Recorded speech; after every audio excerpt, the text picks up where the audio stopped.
section and one of the Memorial Park section and the Abbey. So we're not going to do the Abbey today, but in a couple of weeks, the other Phoenix Flies tour will look at the Memorial Park sections and this section. This statue is sculpture of the Last Supper. Da Vinci's Last Supper was done by Fritz Hall. He was a professor at Oglethorpe. What was his name? Anybody know? I've got it written down. Anyway, and it was molded concrete, and the molds are here. I just wanted you to see that.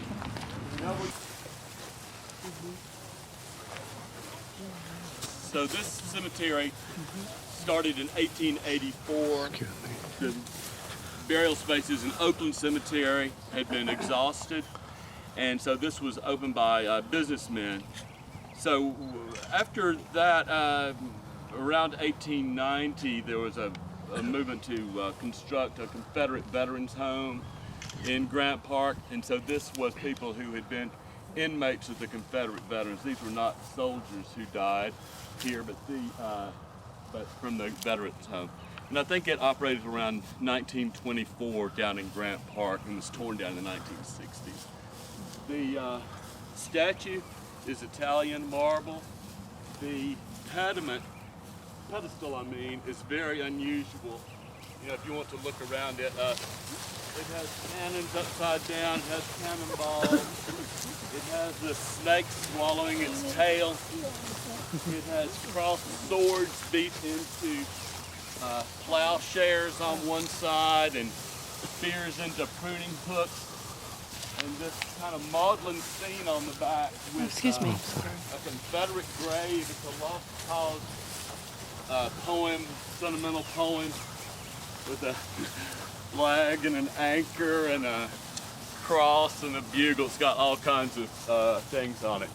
This area here was given to the Confederate Veterans Home back then, and it's cared for, I think, by the sons of the Confederate veterans, or the daughters of the United Daughters of UDC, United Daughters of the Confederacy.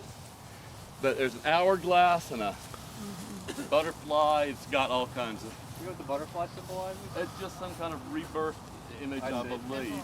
Just like you have this eternal life image with the snake swallowing its tail. So on either side it's got biblical references, and then this from a sentimental lost cause poem that I can tell you who wrote it.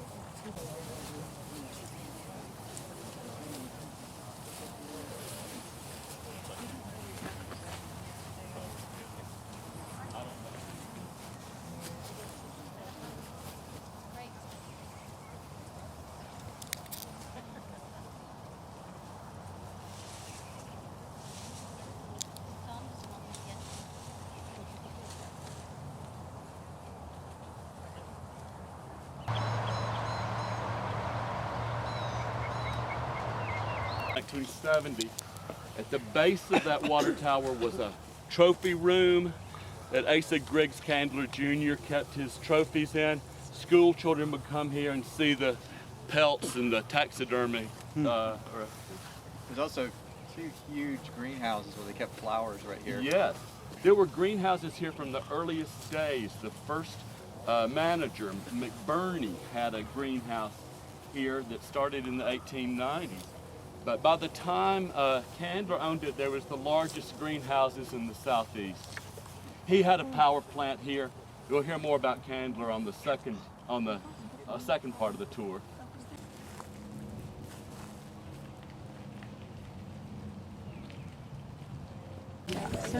This is the grave. First of all, I'll just say a little bit about the way the cemetery is organized. Oakland Cemetery, you have all the curb around all the different family plots. Here the style was that there would be a big marker for the family name and smaller markers around it. This style developed at principally at Woodlawn Cemetery in the Bronx.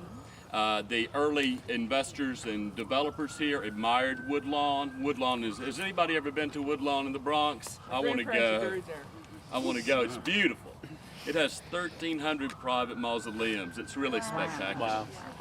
So I wanted to go there. Anyway, Mrs. High was a daughter of a judge and married to a merchant. And after he had died, she donated her house to the city to be an art museum. So that's the High Museum. This is Mrs. High's grave here. So that's an interesting story. And this one, Harold Hirsch, is an interesting fellow too. He was well, first of all, he was Jewish. And there's no Jewish cemetery, no Jewish section of Westview the way there is a Jewish section at Oakland and at Greenwood and Crestlawn and other cemeteries. So obviously Reformed Jew, and he was president of the temple, as a matter of fact. He was general counsel for the Coca Cola company, and the question arose of whether Coca Cola was kosher or not.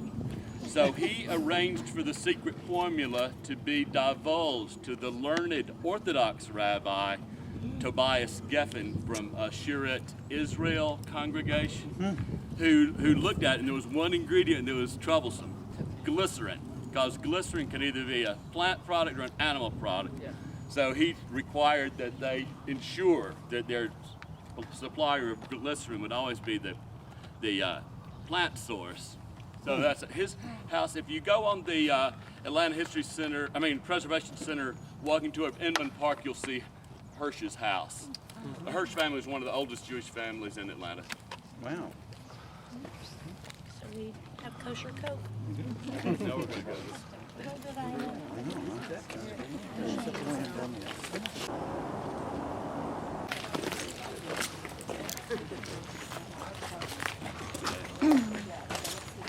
This is the upright monuments. And the other one is going to be the flat, grassy area, the flat, and the abbey. Yep. The same time, same place.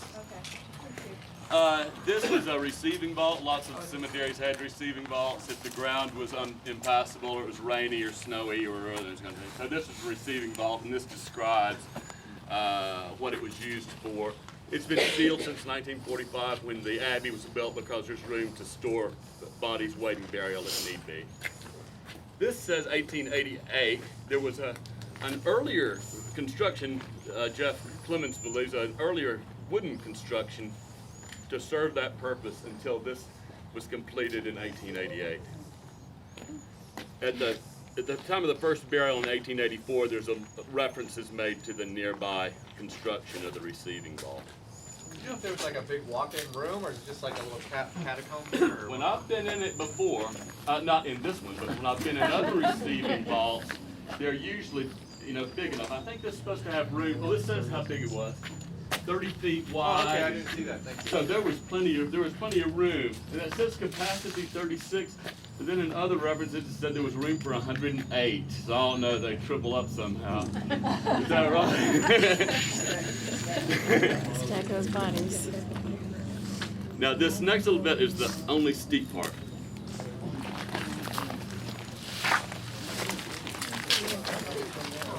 Oh, so good.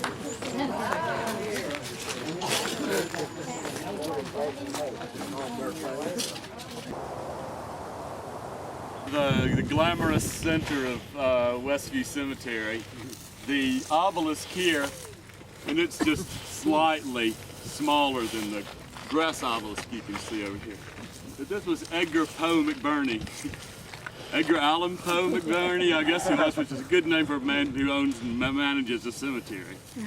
So he's got this obelisk on a plot of land by itself, and he's in good company, because here's the tombstone of Asa Griggs Chandler, the founder of the Coca Cola company, mayor of Atlanta. His brother was a Supreme Court justice, and this is his son, Warren Chandler, or Walter Chandler. One of them is that other one.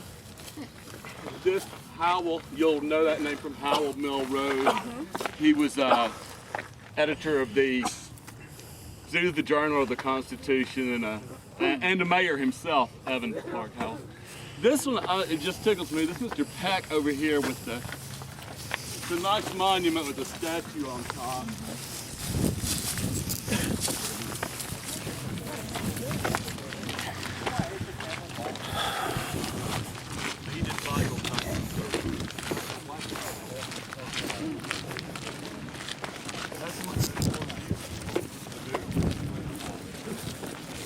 This one, I've never heard of anybody who has read any of his 70 novels.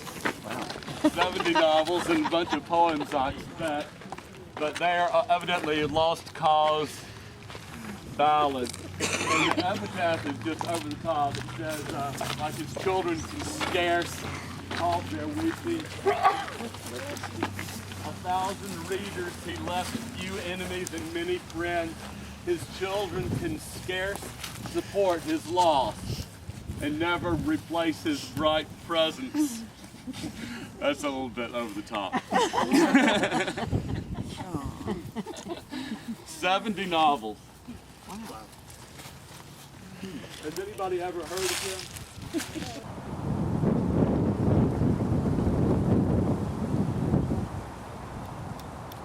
The Mausoleum of Henry Grady, there are several Henry Gradys in there. The first Henry Grady was the editor of the Constitution, and he appropriated the term the New South and gave speeches and spoke everywhere about the New South and was quite a hero. He was just 38 when he died. But if you look around the city and look at all the Henry Grady things, you got Grady Hospital, Grady High School, Grady Curve. It did have Grady Homes also. It doesn't exist anymore. But Grady High School was just named Henry Grady High School in the 1940s. So long, long after he had died in 1889, he was revered. When he died on Christmas Day, there was a procession, I think from First Methodist Church to Oakland Cemetery, where he was buried in a borrowed mausoleum. It was a borrowed burial place in the Grant Mausoleum there. If you know, that's the one that has the pyramid top on it. And he was there, and I think it took 3 years, 2 or 3 years, for this thing to be built, and he was brought then over here, I believe with ceremony. This is probably the best sculpture in the cemetery. The sculpture is by Daniel Chester French, who famously carved the statue of Abraham Lincoln in the Lincoln Memorial. So this man and his wife, Mr. Williams and Mrs. Cora Beth Taylor Williams, he was a railroad man, and after he died, his wife became president of the railroad for the next 15 years. So a woman president of a railroad, I was kind of proud of that. When I was doing my research, I tried to find as many women as I could. And if you read Franklin Garrett, for instance, none of the women had names.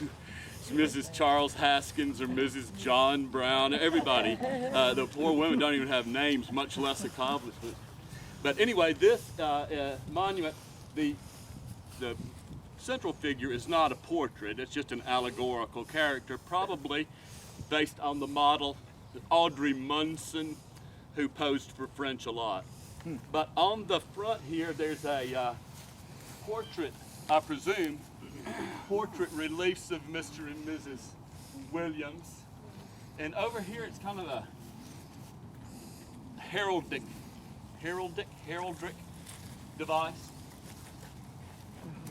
There's one other French monument, French sculpture in Atlanta, and that is Stephen Spencer, Peachtree and 15th Street. And that's the Norfolk Southern Railway.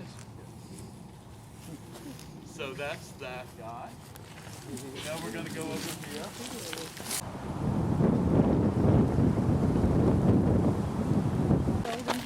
These two monuments, if you haven't had enough Grants and Candlers, and you have Woodruff Park, Woodruff Arts Center, Woodruff Foundation. This is the elder Woodruff, Ernest Woodruff, and if you take that Inman Park walking tour, you'll see two Ernest Woodruff houses. So Ernest Woodruff bought the bulk of the Coca Cola stock from the children of Asa Griggs Candler just after he retired in 1919. Was it $25 million? So all the children got money, and they didn't tell the old man they were doing it, and so he was a little bit resentful. Anyway, Ernest Woodruff installed his son Robert Woodruff when he was 34 years old to be the president of Coca Cola, and he was the boss of Atlanta for the next 50 years. Very powerful Robert Woodruff, known particularly for his philanthropy. Mr. Anonymous, call him Mr. Anonymous because of all of his giving. And then also call the boss because I think he could be persuasive.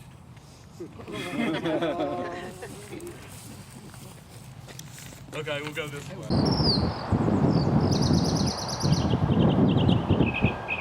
People, and they have elaborate funerary and mourning practices.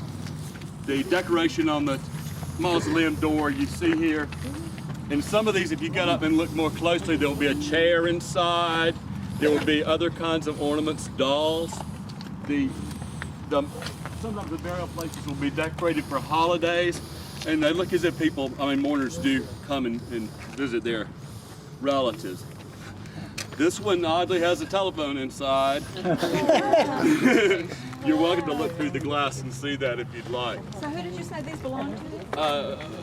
Gypsies, Roma, I think is the correct term. Okay. So there are a number of these here, and you can see they'll be decorated. Here's another Woodruff right here. That's the brother of Robert.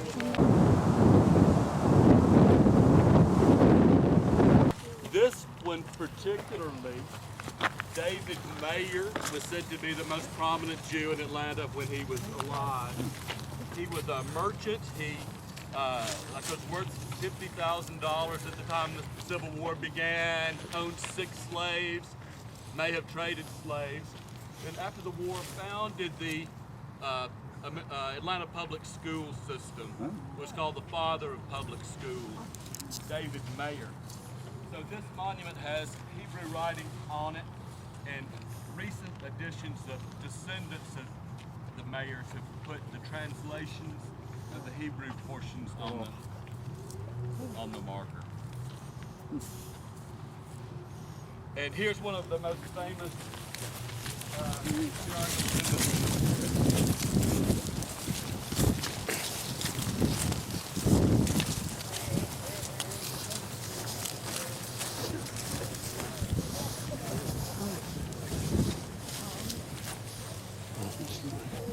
This is Joel Chandler Harris with a nice portrait. Needs some work on it, but a rusticated granite monument. I might be naive saying this, but in my mind, I think of Henry Grady, with the elegant, sophisticated mausoleum, the New South, and then the rusticated Joel Chandler Harris with the floppy hat and the floppy bow tie. Kind of Old South. That's naive, but I think of the two of them that way, working together at the Constitution.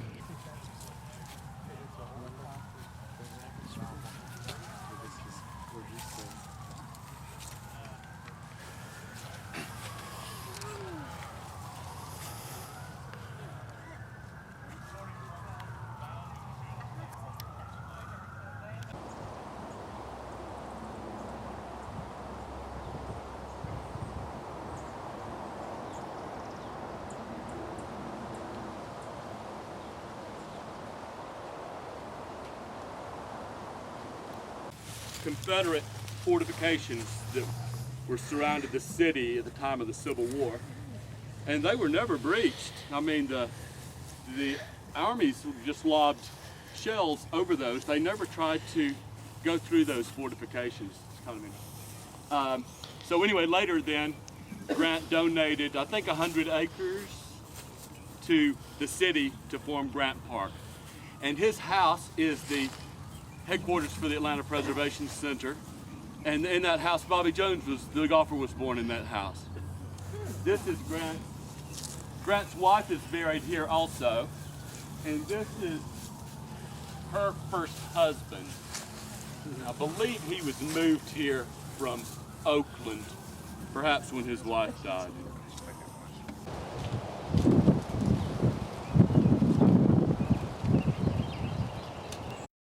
This is the grave of Laurent de Givre, or I'm not sure how to pronounce it. De Givre, is that good? Laurent de Givre. He was Belgian consul to the United States, I guess, and he lived in Atlanta, and he founded the de Givre Opera House. I believe there might even have been 2 de Givre opera houses, But then the latter one was later Lowe's Grand Hotel, where the premiere of Gone with the Wind was in 1939. Did you? This mausoleum here is another Roma mausoleum, and if you look in those windows, you might see some ornaments and things. A few minutes ago, we had, I talked about Mrs. High, who formed the High Museum. That High Museum, the High was her house. It wasn't the artwork in the house. The artwork in the house was largely the collection of J.J. Haverty, who formed the Haverty Furniture Company.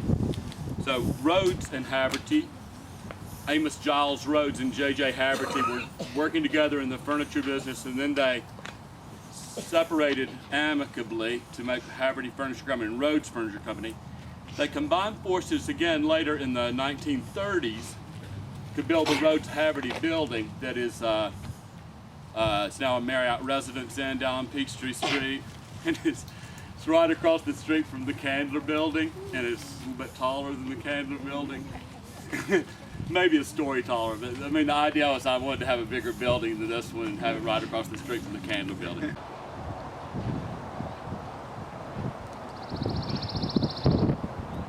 Yeah, gypsies. Interesting.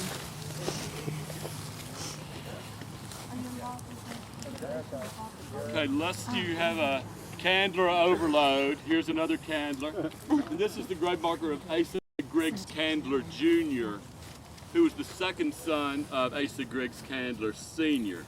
The first son was the good son, and he went on to become president of the Coca Cola company. The second son, not such a good son, but he was a very colorful character. Cars came into being, and so he raced cars and built a racetrack to race cars south of Atlanta. And then planes came about, so he bought planes and flew planes and converted the racetrack into the airport, Candler Field, now the site of, got to say it right, Hartsfield-Jackson Atlanta International Airport. So Asa Griggs Candler Jr. really was kind of responsible for starting that. His house was Briarcliff on Briarcliff Road, now the Briarcliff campus of Emory. Now, when they do the second tour, you'll hear a lot more about him, but he is buried here between his two wives. The two wives are buried here with footstones, a daughter over there. So these are all Candler, this is the Candler area. So we've got the Rhodes and the Havertys and the Candlers and the Woodruff.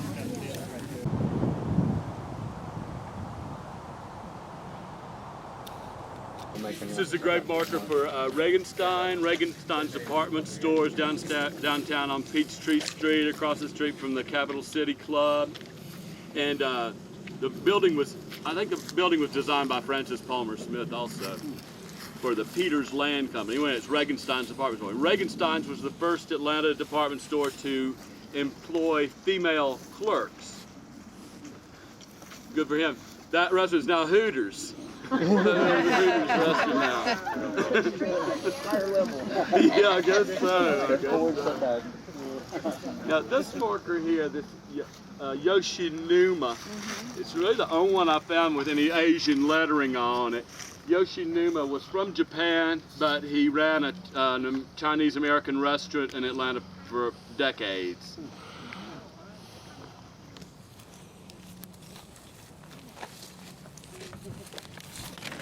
And the other one I want you to see is this bowl-shaped or urn-shaped, bowl-shaped. This is Tillman. Charlie Tillman was a gospel singer. Sometimes he wrote the song, sometimes he would just appropriate other people's songs. But if you look at the tombstone in front of it, it has musical notation on there for one of his songs, "Life is Like a Mountain Railroad." How's it go? He used or adopted the song, "Give Me That Old Time Religion" that was in the movie Sergeant York. I think he appropriated other people's songs.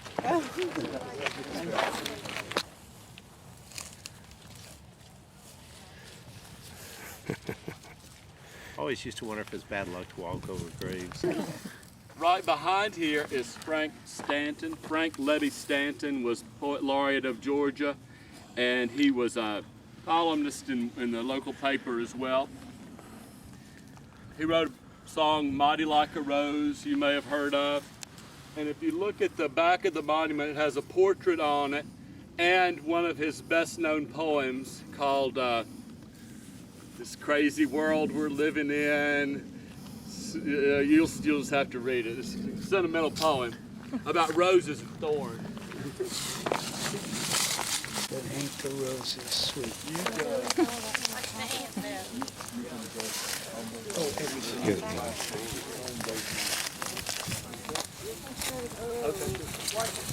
So here's this Frank Stanton. Frank Stanton Elementary School is right across Martin Luther King Drive here in Mosley Park, and it's named for Frank Stanton.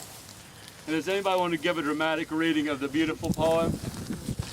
Okay, this old world we're living in is mighty hard to beat. You get a thorn with every rose, but ain't the roses sweet? There is a You're standing on an anthill, so be careful. by a descendant of J.J. Haverty, that Rawson Haverty, and the name of that book, it's about the Haverty family and that Rose Haverty Company, and it has Ain't the Roses Sweet is the title of that book, if anybody has that one.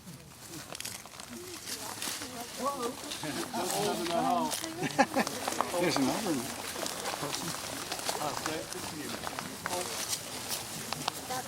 Yeah, that really famous guy. Really famous guy. I think we'll just finish here at the beginning of the cemetery. This was the first grave, Helen Livingston, wife of Charles Haskins, in October of 1884.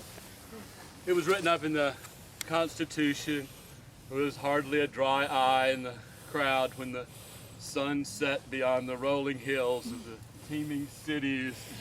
It's pretty flowery, and it's you can read that. Anyway, this was the first burial here. So since then, in 1884, seems like it's over 100,000 people are buried here, and I have a number. As of October, 106,439 as of October, and maybe more. Anyway, that's all I've got, unless you have a question or something. How long did it take you to write your book? I've done research for a couple of years, but when I set my mind on it to write the book, it was just over a year. And that is called Atlanta's Westview Cemetery? That's correct. And you have copies for sale? I don't. Oh. They have them for sale at the office here, and I'm going to sign them next Saturday at 5 at the Atlanta Preservation Center down on in Grant Park. What sparked the original? They will have them for sale What there. sparked your original interest in this topic in the cemetery? Yeah, I kind of accidentally went to a conference 13 years ago. I'm a book collector, and I wrote an article about Eudora Welty. It was Eudora Welty in cemeteries, and I got turned down by the Target conference. And so a friend said, "Oh, don't send to that conference, they're snobs. If you don't have a PhD, they'll just turn you down. Submit it to this conference instead, they take everything." So I've been doing that ever since. It's the American Culture Association, and they have a section devoted to cemetery studies. So we get together every spring, about 30 of us, and we talk about cemeteries, and whatever city we're in, we'll visit the cemeteries in that city as part of the conference. Anybody would like to do it, it's a blast. It's really a hoot. Yeah? I see these are right on top of each other. Is this the foot of the grave then, and this is the head of the grave? You know? That's my expectation. Okay. Since they have the family marker, and then it's that. So it could be that those that are facing that way might pertain to that, Okay. to that monument. Is that Simmons? Sewell. Sewell? Okay, close enough. Sewell does this right. Anybody, anything else? And I'd certainly encourage you to come to that second tour. The cemetery is just so big that we broke it up. And I mean, there's a lot more that I could tell you about the old sections. but it will be good, and then you can come and see then the new section in the Abbey that's really very impressive. I do have a question. Oh, yes, ma'am. It seems like we're fairly removed from the main part of downtown Atlanta, particularly for that period. How long would it take somebody to come out here? Do you have any idea? Yeah, I think it was supposed to be 3 miles from downtown to the gate. And before 1900, they had built a train line Oh, to Westview, right where our gate is. oh, It was a horse-drawn trolley, a mule. Was it? It was, yeah. Okay. And they made a lot of money off of putting caskets on it Uh-huh. and dragging them out here. So And good, then, good. That's good. and then to the know. streetcar used to run from Decatur, correct me if I'm wrong, Patrick, Decatur, and then the terminus was Westview. So you had Decatur and Westview was the extended Atlanta Oh. streetcar line. Is that right? That would have been a bit later, yeah. Yeah, in the 40s, Yeah. 30s, 40s. was it to Westview because of the cemetery or because there was a town here? Or? There's a neighborhood that's, that still exists, the Westview neighborhood. That came later, though. That came later. Yeah, it's because of the cemetery. It was because of the cemetery. Thank you. Thank you. Thank you. Thank you all. Thank you.